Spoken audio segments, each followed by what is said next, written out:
ఓం గం గణపతయే నమః.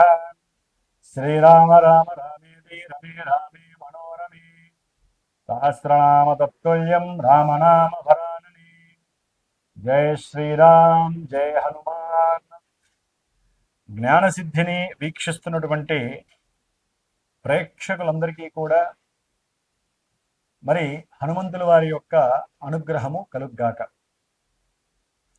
ఈ హనుమంతుల వారి యొక్క అనుగ్రహం కలగటం ఏమిటా అని కొంతమందికి సంశయాత్మకమైనటువంటి ఆలోచన కలుగుతుంది.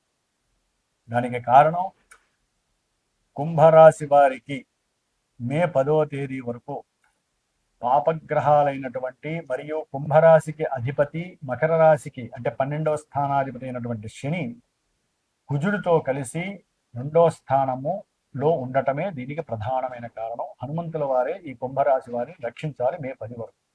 అది ఏ విధంగా?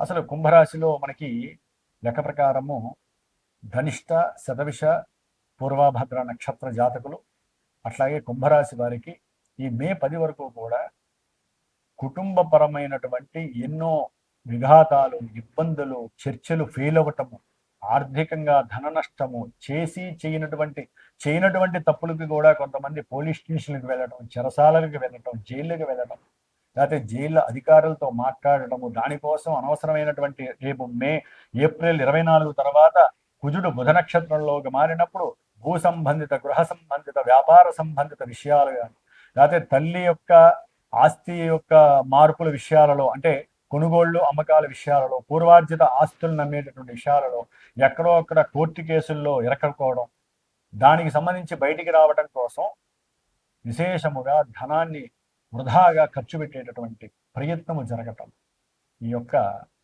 కుంభరాశి వారికి జరిగేటటువంటి అతి బాధాకరమైనటువంటి విషయాలు.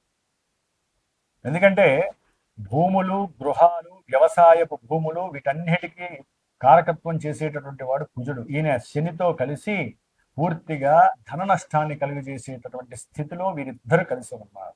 కుటుంబంలో ముఖ్యంగా అన్నదమ్ముల మధ్య కావచ్చు, మీ పెద్దవాళ్లతో కావచ్చు, లేకపోతే మీ కింద ఉద్యోగంలో పనిచేసేటటువంటి వాళ్ళు కావచ్చు, తల్లిగారితో కావచ్చు, ముఖ్యంగా భార్యాభర్తల మధ్య కావచ్చు, అవసరం లేని సమయంలో అకస్మాత్తుగా కలిగేటటువంటి పెడ అర్థాలు, మాట్లాడే భాష చాతుర్యం సరిగ్గా లేక ఏ సమయంలో ఎలా మాట్లాడాలో తెలియక కుంభరాశి వారు మాట జారిపోవడం, అవసరమైనటువంటి పరుషపు పదాలు మాట్లాడటం, దాని ద్వారా ఎన్నో రకాలైనటువంటి విపరీతమైనటువంటి చర్యలు మీ ముందు కనిపిస్తున్నాయి మే 10 వరకు. కొంతమంది విద్యార్థులకి విద్య యందు ధ్యాస తగ్గిపోవటం, బద్ధకం ఎక్కువ అవటం, అసలు చదవాలి అనిపించకపోవటం, ఆ చదువులో తక్కువ మార్కులు రావటం, దాని ద్వారా కుటుంబంలో అన్నదమ్ములు అక్క చెల్లెల్లో మిమ్మల్ని అరవటం, దాని ద్వారా లేనిపోని అవమానాలు ఎదుర్కొని తట్టుకోలేనటువంటి మానసికమైనటువంటి స్థితికి మీరు వెళ్ళేటటువంటి పరిస్థితి, కోరికలు చచ్చిపోవటం, ధనము లేదని బాధపడటం ఒకటి కాదండి. కుజశనులు 2వ స్థానంలో ఉండి మీ యొక్క జీవితంలో ఎదుగుదలని పూర్తిగా కప్పబెట్టే ప్రయత్నం చేస్తూ ఉంటారు. ఎవరైతే భూ వ్యవస్థలోనో, భూముల పరంగానో, వ్యవసాయం ద్వారా ఏదో రకంగా కౌలుకిచ్చో, లేకపోతే భూములు కొనో, లేకపోతే రియల్ ఎస్టేట్కి సంబంధించిన వాళ్ళు, వ్యాపారస్తులు ఎవరైనా సరే, లేకపోతే ముఖ్యంగా వైద్యానికి సంబంధించినటువంటి రంగంలో ఉన్నటువంటి సర్జన్స్ ఎవరైతే ఉన్నారో వారికి కూడా ఎన్నో రకాలైనటువంటి సమస్యలు వృత్తిలో ఎదుర్కొనే పరిస్థితులు కనిపిస్తున్నాయి. అట్లాగే సంతానపరమైనటువంటి ధన నష్టము కూడా కలిగే అవకాశం ఉంటుంది. మీరు అనుకున్నటువంటి మాట, మీరు అనుకున్నటువంటి సంకల్పము, మీరు చెప్పే సంభాషణ వారికి అర్థమవుతుందో అర్థం కాదో తెలియదు. ఎందుకంటే వారు చేసేటటువంటి కొన్ని విలక్షణమైనటువంటి చర్యలు, సంతానము చేసేటటువంటి కొన్ని అనాగరికమైనటువంటి పనుల యందు డబ్బుని వృధా చేస్తున్నందుకు మీరు ఏదైనా వారితో సంభాషించినా, మాట్లాడినా వాళ్ళకి పోట్లాడినట్టుండి మీతో కుటుంబం నుంచి దూరంగా వెళ్ళిపోయే పరిస్థితులు కూడా కుంభరాశి వారికి కొంతమంది కనిపిస్తున్నాయి. కాబట్టి కొంచెం ఓపికగా మాట్లాడండి. సంతానంతో కోపావేశాలు అసలు వద్దు. కోప స్వభావంతో అలజడి కలిగినటువంటి మాటల్ని మాట్లాడితే ఎక్కడో ఉన్నటువంటి ఆ ఉద్యోగ వ్యాపార విషయాలలో కలిగేటటువంటి ఫ్లక్చువేషన్స్ కుటుంబంలో కనుక మీరు మాట్లాడారో, ఆ కోపాన్ని చూపించారో, సరైన భోజనం కూడా ముట్టదు, భార్య కూడా ఇంట్లో శత్రువు అవుతుంది. ఒకవేళ భార్య కోపంగా మాట్లాడినా భర్త మీకు శత్రువు అవుతాడు. భార్యాభర్తల మధ్య ఉండాల్సింది ఒకటే వాక్ సంబంధము.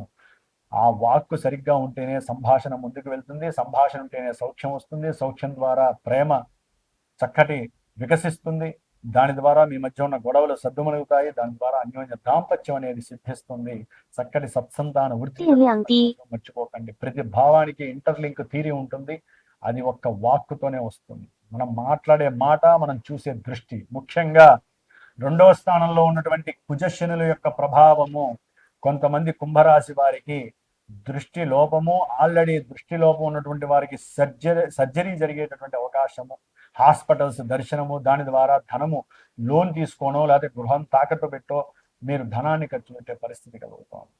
కాబట్టి కొంచెం దృష్టి విషయంలో అనుకున్న ప్రతి విషయంలో డబ్బు వస్తుంది అనుకుంటే తిరిగి రాకపోవటం, చేసిన సహాయం ఎవరికైనా చేస్తే బంధువుల్లో లేకపోతే అన్నదమ్ముల్లో వాళ్ళు ఇస్తామని చెప్పి ఆలస్యం చేయడం, దాని ద్వారా మీకు మళ్ళీ కోపం మరగటం, దాని ద్వారా రక్త సంబంధ దోషాలు మిమ్మల్ని లేనిపోని సమస్యలకి తీసుకువెళతాయి. అనారోగ్య సమస్యలకు జాగ్రత్త.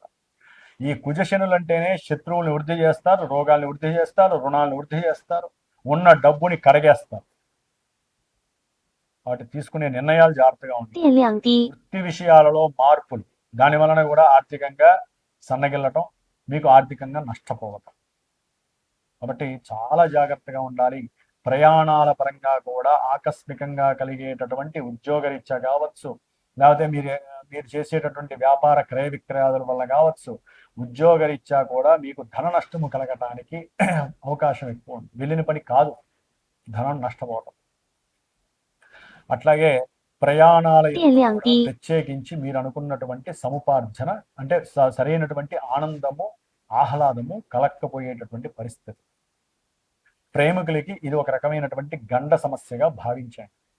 కాబట్టి కొంతమంది అనుకుంటారు, గురువు గారు కుంభరాశి మాది, మరి కుంభరాశి అయినా కూడా మా నక్షత్రం వాళ్ళకి మాకు చాలా బాగుందండి, మేము విపరీతమైనటువంటి మేము పెట్టిన పెట్టుబడులకి చక్కగా లాభాలు వచ్చేస్తున్నాయి, అట్లాగే మా బంధువులతో ఆనందంగా ఉంటాము, మాకు ఆకస్మికంగా మంచి ఉద్యోగం వచ్చేసి డబ్బులు కూడా బ్యాంకులో మస్తు కుండలు ఉన్నాయండి, మరి మీరేమో ఇట్లా చదువుతున్నారు, మా అబ్బాయి చదివితే అసలు టాప్ ర్యాంకర్ అండి, అట్లాగే మేము చేసిన సహాయకులు వాళ్ళే తెచ్చి డబ్బులు ఇచ్చారండి, ఇట్లా మా కోర్టు సమస్యలు ఏవైతే ఉన్నాయో అన్ని తీరిపోయినాయి, మరి మీరేమో కోర్టు సమస్యలు అంటారు, వాక్ సమస్య అంటారు, మా భార్యాభర్తలు అన్యోన్యంగా ఉన్నామంటే సత్సంతానం కూడా మొన్నే కలిగింది, ఇట్లా ఫోన్ చేసి చెప్పేవాళ్ళు చాలా మంది.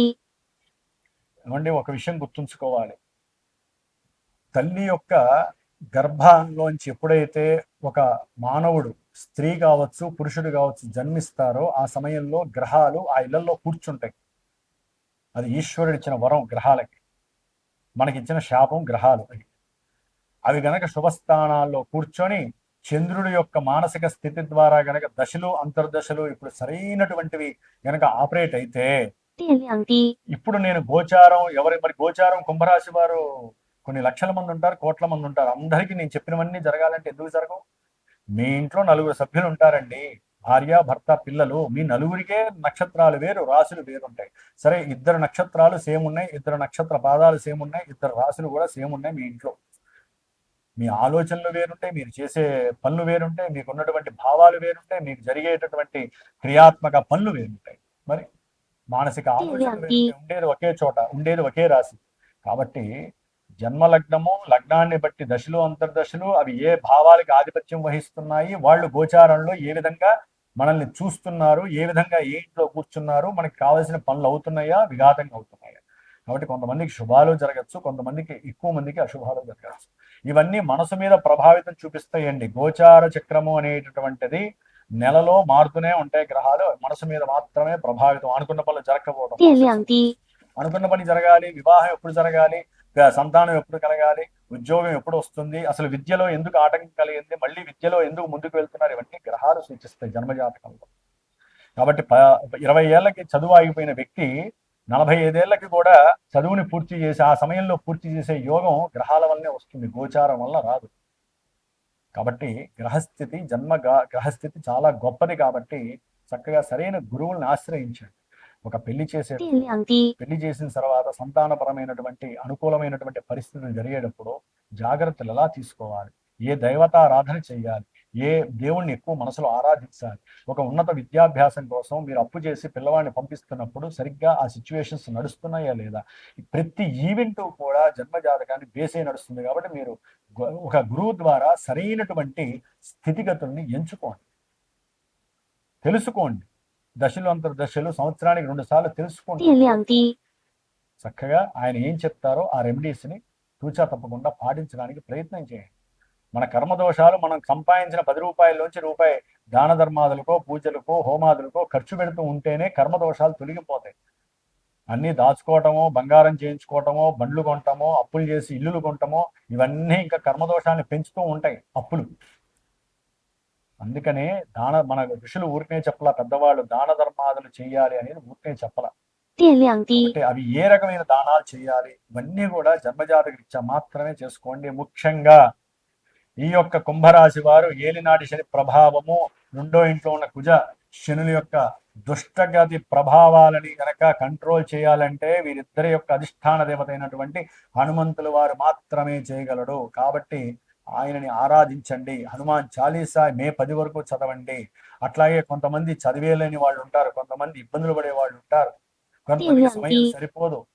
అట్లాంటి వాళ్ళు నేను యాక్చువల్లీ 70 రోజులు బట్టి చేస్తూ వస్తున్నటువంటి కుజశనుల యొక్క జపాన్ని మే 10 వరకు చేసి నిత్యము హనుమంతులకి ప్రీతికరమైనటువంటి మన్యు సూక్త జప పారాయణ హనుమాన్ చాలీసా చేస్తూ మే 10వ తేదీన సుందరాకాండ సర్గలన్నిటిని పారాయణ చేయించి తీర్థాన్నంతా ఒక రక్షగా వారికి అందచేస్తూ ఎవరైతే ముందుకొస్తారో పార్టిసిపేషన్ చేస్తూ వారికి ఉన్న బాధలు చెప్పుకొని వాళ్ళకు ఉన్న కోరికలు చెప్పుకుంటారో 电量低， నిత్యము నేను ఆ యొక్క ఉద్దేశపూర్వకంగా నేను చేసే పూజలు అవన్నీ చెప్పి మే 12వ తేదీ హైదరాబాద్లో మా యొక్క జ్ఞానసిద్ధి క్షేత్రంలో విశేషముగా హనుమంతుల వారికి హోమాన్ని, సీతారాముల హోమాన్ని, ముఖ్యంగా మృత్యుంజయ పాశుపత హోమాన్ని చేస్తూ నవగ్రహ నక్షత్ర హోమాన్ని ఆచరిస్తూ ఆ భస్మాన్ని కార్యసిద్ధి హనుమాన్ రక్ష భక్ష ఆ యొక్క భస్మాన్ని ఈ యొక్క తీర్థ ప్రసాదాలని ఒక కంకణ రూపకంగా అట్లాగే భస్మ రూపకంగా మీ ఇంటికి చేరవేసే బాధ్యత నాది. దానికి తగ్గట్టుగా ప్రయత్నం మీరు కూడా చేయండి. ఎందుకంటే నిత్యము హనుమంతుల్ని ప్రదక్షిణాలు చేయండి, హనుమంతుడికి ఆకుపూజ చేయించండి, దాన ధర్మాదులు చేయండి, అన్నీ చేసుకోండి. కానీ మంత్రపూర్వకంగా దైవాన్ని ఆరాధించి సంతోషపెట్టాలి. గ్రహాల్ని శాంతింపజేయాలంటే ఒక బ్రాహ్మణ వల్లనే అవుతుంది. స్తోత్రాలు శ్లోకాలు ఎన్ని చదివినా మంత్ర ప్రయోగం గొప్పది. కాబట్టి మీరు గనక చక్కగా పార్టిసిపేట్ చేయాలి అనుకుంటే మా యొక్క శ్రీమాత జ్యోతిషానికి ఫోన్ చేసి మీకున్న బాధలు లేకపోతే కోరికల్ని తెలియజేసి మీ జన్మ నక్షత్రము రాశుల్ని తెలియజేస్తే ఈ మే 12 వరకు జరిగే ఈ కార్యక్రమాలన్నిటిలో హనుమంతుడి యొక్క రక్ష మీ వెంట ఉండే విధంగా చేయగలిగే బాధ్యత నాది. జై శ్రీరామ్, జై హనుమాన్.